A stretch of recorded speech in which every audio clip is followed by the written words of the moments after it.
बिस्मिल्लाहिर्रहमानिर्रहीम। अस्सलाम वालेकुम व्यूवर्स, मैं वेलकम करती हूँ आपका अपने यूट्यूब चैनल ड्रेसिंग मेनिया पर। आज मैं आपके लिए एक डिफरेंट सी वीडियो लेकर आई हूँ जिसमें शर्ट के फ्रंट और बैक के पल्ले की डिज़ाइनिंग शेयर करूँगी। लेसेस का इस्तेमाल होगा। सादा कपड़ा मैंने लिया हुआ है लीलन का। यहाँ पे मैंने बैक के पल्ले के लिए कपड़े की चौड़ाई ली हुई है तकरीबन 25 इंच। एक चीज़ ज़हन में रखिएगा कि ये शर्ट मीडियम साइज़ की तैयार होगी। चूँकि लीलन का थोड़ा पतला फैब्रिक है, ढीला ढाला सिलेगा, इस वजह से मैंने इसकी चौड़ाई अपनी नॉर्मल शर्ट से थोड़ी सी ज़्यादा ली हुई है। सबसे पहले इसे मैंने चौड़ाई के रुख पे फोल्ड करके सेंटर में क्रीज़ बना ली हुई है। इसके बाद लंबाई के रुख पे इसे 5 इंच इस तरीके से फोल्ड करके क्रीज़ बना दी है। लीलन थोड़ी सी ढलकती है, हाथ में काबू में नहीं आती, इसलिए थोड़ा एहतियात के साथ जगह जगह मेजर करके हम लोगों को इस पर निशानात लगाने होते हैं। ये निशानात मैं इसलिए लगा रही हूँ कि यहाँ पे मैंने 1-1 इंच की दूरी के ऊपर पिंटक्स को स्टिच करना है चौड़ाई के रुख पे। एक तरफ तो मैंने आप लोगों को पहले ही फोल्डेड हिस्सा दिखा दिया। अब जो दूसरे निशानात हम लोगों ने लगाने हैं वो सीधा हिस्सा है ये फैब्रिक का ऊपर, और जो हमने पहले क्रीज़ बनाई हुई है इससे 1-1 इंच की दूरी के ऊपर हमें निशानात लगाने हैं। अब जो हिस्सा फोल्डेड है उससे ऊपर की तरफ 2 निशान लगा लेती हूँ ताकि ये तीसरी के ऊपर पहले मेरा इरादा था लेस लगाने का, फिर मैंने जस्ट 2 पिंटक्स को इस पर स्टिच किया है, तो कहीं कहीं आपको लग सकता है कि मैंने 3 निशानात लगा दिए थे।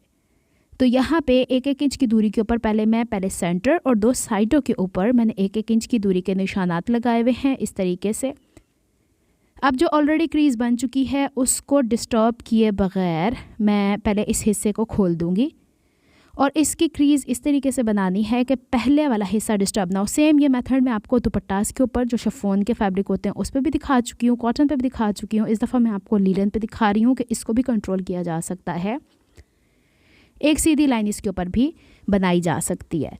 अब ये देखिएगा कि इसको बस ध्यान में ये रखना है कि कपड़े की चौड़ाई हर तरफ से एक जैसी हो। बाज़-औक़ात कपड़े भी कुछ ऐसे होते हैं जो हाथ में नहीं आ रहे होते, तो थोड़ी थोड़ी दूरी के ऊपर इंचेस टेप रख कर मेजर कर लेने से बिल्कुल एग्जैक्ट इसकी शेप आ जाती है।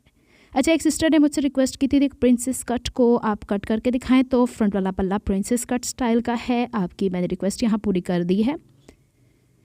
इंशाल्लाह नेक्स्ट वीडियो में मैं इसका नेकलाइन लेके हाजिर होंगी, क्योंकि एक वीडियो काफ़ी लेंदी हो जाती है अगर सारी डिटेल्स मैं इसमें ऐड करूं तो, क्योंकि मैं ना यहाँ पे आपको सिखाना होता है, सिर्फ डिज़ाइनिंग शेयर करनी नहीं होती है।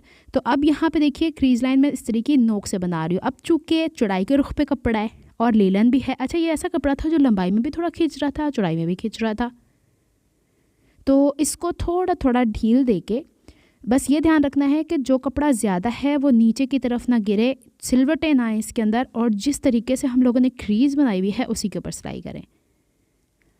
यहाँ पे तीनों पिंटक्स को मैंने स्टिच कर दिया हुआ है। अब इनकी डायरेक्शन ये नीचे की तरफ लेके जानी है और इसे आयरन कर देना है। अब ये मैंने सारी आयरनिंग कर दी थी। अब लंबाई के रुख पे यानी चौड़ाई से 7 इंच दूर, 6 इंच दूर और 5 इंच दूरी के ऊपर निशानात लगाएं। अच्छा, मैंने जो 5 इंच दूरी पे निशान लगाया उसके बजाय आप 8, 7 और 6 लगाएंगे मीडियम साइज़ में, तो आपकी ये पिंटक जो होगी ना वो आर्म होल में नहीं आएगी। आप ये भी कर सकते हैं और इससे ज़्यादा भी पिंटक्स को स्टिच कर सकते हैं। अब इसको भी वैसे ही मैंने प्रेस करना है। मैंने इसीलिए 3-4 जगहों पर निशानात लगाए हैं कि कपड़े को ईजिली पकड़ के हम इसे फोल्ड कर सकें। सेम इसी तरीके से जिस तरीके से, अच्छा चौड़ाई के रुख पे थोड़ी सी पिंटक्स को स्टिच करना डिफ़िकल्ट था, लेकिन लंबाई में तो ईजिली हो जाती हैं। नीचे जहाँ पे ये 3 ऑलरेडी हमने चौड़ाई के रुख पे पिंटक्स को स्टिच किया था वहाँ पे बॉक्स बन गया हुआ है। पिंटक्स की डायरेक्शन मैंने दाएं बाएं शिफ्ट कर दी हुई है दोनों तरफ। बैक कट वाला तैयार हो गया हमारा। अब हमने इसको चौड़ाई के रुख पे फोल्ड करना है और इसको आयरन करके साइड पे कर देना। अभी हमने इसकी फ़िटिंग कट नहीं करनी। अब बारी आती है प्रिंसेस कट के ऊपर, जो बहन बार बार मुझसे रिक्वेस्ट कर रही थी। ये शर्ट की मेजरमेंट मैंने एक पेपर के ऊपर ड्राफ्ट की हुई है, मीडियम साइज़ है। बैक आर्म होल के ऊपर पहले हम कटिंग करके बैक के पीस की कटिंग कर लेते हैं। मैंने पेपर पे ड्राफ्टिंग इसलिए की है कि 3 काम एक वक्त में हो जाएंगे। सबसे पहला ये कि अब बैक का जो हमारी फ़िटिंग है वो हम इसके हवाले से कट कर लेते हैं। फोल्डेड हिस्सा शर्ट का मुझसे दूरी के ऊपर है। अब पेपर को तो फोल्डेड करके हम लोगों को ट्रेस करने की ज़रूरत नहीं, एक ही पीस में कट होता है। अगर आप लोगों ने शर्ट की ड्राफ्टिंग सीखनी है तो ऑलरेडी मैं सिखा चुकी हूँ, इसका लिंक मैं डिस्क्रिप्शन बॉक्स में दे दूँगी। आप अपनी सिंपल शर्ट की ड्राफ्टिंग इस पर करेंगे, लेकिन बैक के आर्म होल से इसकी हम लोगों को कटिंग करनी, क्योंकि हमने बैक का पीस तैयार किया था। थोड़ा सा ध्यान के साथ यहाँ पे कटिंग करनी है, कपड़ा कहीं खिसके नहीं। अगर इस तरीके से थोड़ा डिफ़िकल्ट लगता है तो पिन्स लगा सकते हैं, ये आपकी चॉइस है। अब साइड की फिटिंग में थोड़ा बहुत कपड़ा था, जो मैंने आपको पहले ही कहा था कि मैंने अपनी नॉर्मल चौड़ाई से 1.5 इंच कपड़ा ज़्यादा लिया है, तो वो थोड़ा बहुत तो कटिंग में निकल गया, थोड़ा बहुत पिनटक्स में स्टिच हो गया। 6 पिनटक्स चौड़ाई में स्टिच हुई हैं, इट मीन्स के 1 इंच के करीब कपड़ा गया होगा। अब इस ही पैटर्न के सेंटर से हम लोगों ने दूरी के ऊपर 3.5 इंच का मार्क करना है। ये 3.5 इंच को जब हम खोलते हैं तो 7 इंच हो जाता है। ये हमारी बस्ट की एक साइड से दूसरी साइड के बीच का गैप होता है। ऊपर से शोल्डर से नीचे की तरफ 10.5 इंच मार्क, जो हमारा शोल्डर से हमारे बस्ट का अपेक्स जो होता है उसका पॉइंट होता है। अब ये 3.5 इंच चौड़ा मैं पूरा मार्क करूँगी। अब ये जो बस्ट का पॉइंट आया था, इसे चाहें तो आप लोग ये जो तिरछान आ रही है, जो हम लोगों ने बैक आर्म होल के लिए 1/4 इंच लिया था, इससे मिला दें। या फिर ये जो आपके पास आ रहा है फ्रंट की तरफ का जो शेप आ रहा है, मैं 2 डिफरेंट कलर से आपको करके दिखा रही हूँ, ये वाला पॉइंट वहाँ तक ले जाके कर लें।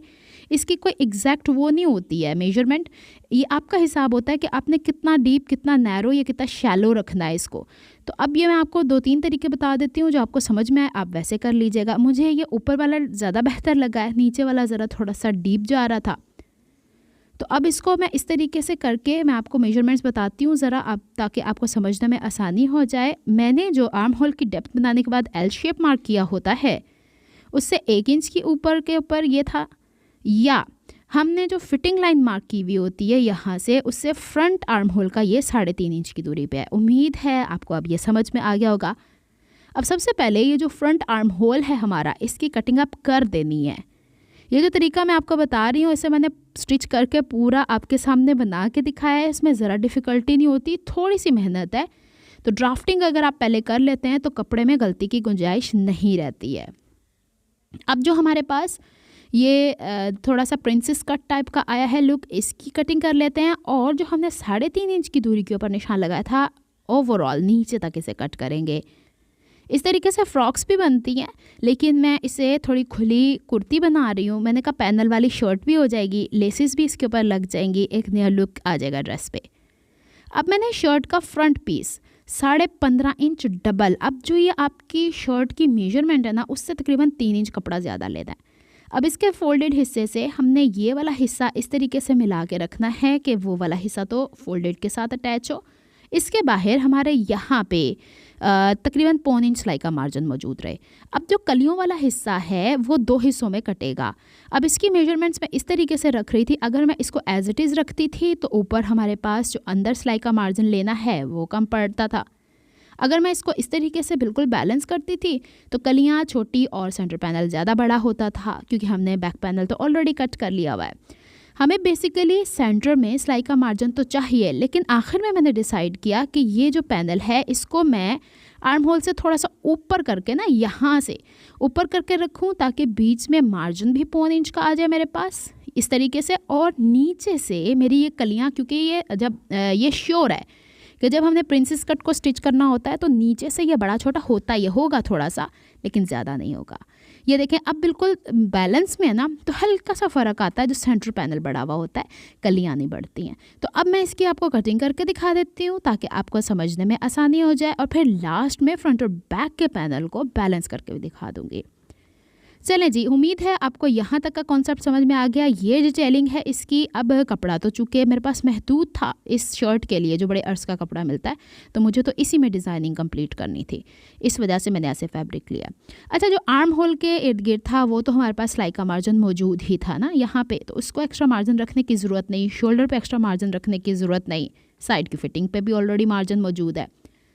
हमें मार्जिन कहाँ चाहिए था? जहाँ से दोबारा से ये प्रिंसेस कट ने दोबारा से स्टिच होना है। तो इस वजह से थोड़ा बहुत जो कपड़ा निकल गया है वो वेस्टेज है, उसका कोई इतना इशू नहीं बनता है। तो इस तरीके से मैंने इसे फिर साइड की फिटिंग भी इस पे मार्क कर ली थी। ये सेंटर पैनल हो गया साइड का, और दूसरे पैनल पे भी ना बैक साइड के ऊपर ज़रा मैं मार्क कर लेती हूँ, क्योंकि मेरा कपड़ा दोनों साइड से एक जैसा ही है। अब मेरे पास ये लेस है। अब इस लेस को मैं चाह रही हूँ कि पैनल्स के ऊपर स्टिच करूँ ताकि थोड़ा एम्ब्रॉयडरी का लुक आए। तो लेस का ये वाला हिस्सा मैंने छोटा छोटा कट कर दिया है, और यहाँ पे मैंने जो साइड वाले पैनल है सीधा हिस्सा ऊपर रखा है, और लेस का भी सीधा हिस्सा ही ऊपर रखा है। अब चूँकि मैंने सिलाई का मार्जिन जो रखा है पैनल को और सेंटर पैनल्स को स्टिच करने के लिए वो 1 इंच रखा है, लेकिन लेस का किनारा तो छोटा है, तो अब इसको स्टिच करने के लिए मैं पहले मेजरमेंट ले लेती हूँ ताकि मेरी शर्ट यहाँ से तंग ना हो। अब मैंने लेस का जितना हिस्सा छुपाना है उतना मैं इस हिसाब से सिलाई लगा लूँगी ताकि मुझे काम करने में आसानी हो। शुरू में तो ये सीधा सीधा हिस्सा है, समझ में आ जाएगा, आराम से हो जाएगा, लेकिन जहाँ पे गोलाइयाँ हैं वहाँ पे मैं बता चुकी हूँ आपको कि छोटे छोटे कट्स लगाते जाना है। ध्यान ये रखना है कि हम लोगों ने जो सिलाई का मार्जिन छोड़ा हुआ, ऑरेंज कपड़ा आपको नज़र आ रहा है साइड पे, वो एग्जैक्ट एक जैसा। अगर आपको इस तरीके से नहीं समझ में आता तो पेंसिल से निशान लगा लिया करें। यहाँ पे जहाँ पे गोलाई है वहाँ पे लेस को कट लगाना है, लेस को खींचना नहीं, शेप आउट नहीं करनी, कपड़े को भी नहीं खींचना, कपड़ा थोड़ा थोड़ा यहाँ पे उरेब होता है। सारी डिटेल्स मैं इसलिए ऐड कर रही हूँ ताकि अगर आप लोग इस तरीके से स्टिच करेंगे तो आपको भी वैसे ही आसानी हो जैसे कि मैंने स्टिच किया। चलें जी, इसको ऊपर तक स्टिच कर लेते हैं और फिर इसको हमें सेंटर पैनल से अटैच करना है। एक पैनल ऑलरेडी मैं इसके साथ अटैच कर चुकी हुई हूँ, लेकिन ये है कि आप लोगों को दिखाने के लिए दूसरा भी स्टिच करना ज़रूरी था। तो ये छोटे किनारे ज़रा थोड़ा टाइम टेकिंग है, तो यहाँ पे लेस मैंने कट कर दी। अब देखें, ये दोनों हिस्से सीधे रख के यूँ पलट के लेके आना है। अब हम लोग हमेशा जो साइड की ये पैनल्स हैं इस तरीके से प्रिंसेस कट, वो ऊपर से सी के नीचे ले जाएंगे, दामन से ऊपर नहीं ले आएंगे। और लेस लगाते हुए जो हमारे पास सिलाई का मार्जिन है ना, उसी के ऊपर, उसी सिलाई के ऊपर सिलाई लगानी है। अच्छा, यहाँ पे अमूमन ये होता है ना कि हमने अगर दूसरे तरीके से कट की हो तो एक कोना सा निकल आता है, लेकिन जिस हिसाब से मैंने आपको कटिंग बताई है उस हिसाब से दोनों आर्म होल की साइड वाले जो हिस्से थे ना वो बराबर रखेंगे तो ये स्टिचिंग होगी। अब देखें, ऊपर तो लेस लग गई, कपड़े के अंदर से झोल ख़त्म हो गया, खिंचाव की इसमें चांसेस नहीं है। नीचे वाला फैब्रिक देख रहे हैं आप लोग, वो थोड़ा सा खिंचने वाला है क्योंकि उसमें रेप कटिंग हुई हुई है ना, तो इसीलिए लेस को ऊपर रखने का एडवांटेज ये भी हो गया कि एक जितनी गैप से सिलाई आएगी, इसमें बहुत छोटे छोटे पोर्शंस के ऊपर सिलाई की जाती है ताकि यहाँ पे कम ज़्यादा ना हो। अच्छा, मैंने प्रिंसेस कट के ऊपर आप लोगों को मैक्सी भी स्टिच करके दिखाई हुई थी एक, उसके ऊपर मैंने एक डिफरेंट आइडिया आपसे शेयर किया था, आप चाहें तो वो देख लीजिएगा। ऑरेंज कलर की मैक्सी थी, फैंसी, मैंने फैब में स्टिच की थी वो। अब इसको मैं स्टिच करती हुई नीचे तक ले जाती हूँ, बाकी का हिस्सा तो बड़ा ही आसान है। इसके बाद मैंने इससे जिस तरीके से सिलाई की होती है मैं प्रेस कर लेती हूँ, क्योंकि लेस है ना, लेस का कपड़ा हमारे जो यानी जो थ्रेड होता है हमारे कपड़े से डिफरेंट होता है। तो यही पर्पज़ होता है मेरा इस्त्री करने का कि थोड़ी बहुत जो सिलाई खिंच गई होती है ना वो बैलेंस हो जाए। अब देखें, नीचे से सेंटर वाला पैनल 1/2 इंच बड़ा है बस। अब आप पैनल थोड़ा सा और ऊपर रख के काट लेते तो ये भी ना बचता। चले जी, अब ये हो गया हमारे पास। इसको मैं आयरन करके और इसका सारा जो मार्जिन है उस सेंटर की तरफ करी हूँ। दूसरा पैनल आपको थोड़ा बिखरा हुआ नज़र आ रहा है, उसे मैं ओवरलॉक कर लूँगी, फिर आयरन करूँगी, सही हो जाएगा। फिर इसको मैं ना सीधी तरफ से प्रेस करके ओवरलॉकिंग साथ साथ करूँगी क्योंकि लिलन के धागे बड़े निकलते हैं। चलें जी, इसकी आयरनिंग भी कंप्लीट हो गई है। फ्रंट से थोड़ा बहुत इसका लुक बाद में आपको दिखाती हूँ। इससे पहले मैंने बैक के पीस को नीचे बिछाया है, फ्रंट के पीस को सेंटर से फोल्ड करके इस तरीके से बिछा दिया और काट दूंगी। अगर आपको मेरी एफर्ट्स पसंद आती हैं तो please like my videos, subscribe to my channel, hit on the notification bell for more updates. ये है लुक प्रिंसेस कट की। अभी इस शर्ट में बहुत सारी डिटेल्स बाकी हैं, नेकलाइन आपसे शेयर करूँगी। ये दोनों हिस्से जो है ना ये बराबर आने बहुत ज़रूरी हैं, ऊपर नीचे होंगे तो भद्दे मालूम होंगे। अभी इसमें मैं जब सारी डिटेल्स ऐड करूँगी, नेकलाइन इसका आपसे शेयर करूँगी ताकि आपको समझ में आ जाए कि एक सिंपल कुर्ती को हम कंट्रास्ट कलर के धागे से लेस से किस तरीके से डिज़ाइन कर सकते हैं। तो चलें जनाब, मिलती हूँ नेक्स्ट वीडियो में। तब तक के लिए अपना बहुत सा ख्याल रखिएगा, मुझे दुआ में याद रखिएगा। नेक्स्ट वीडियो तक के लिए अल्लाह हाफिज़।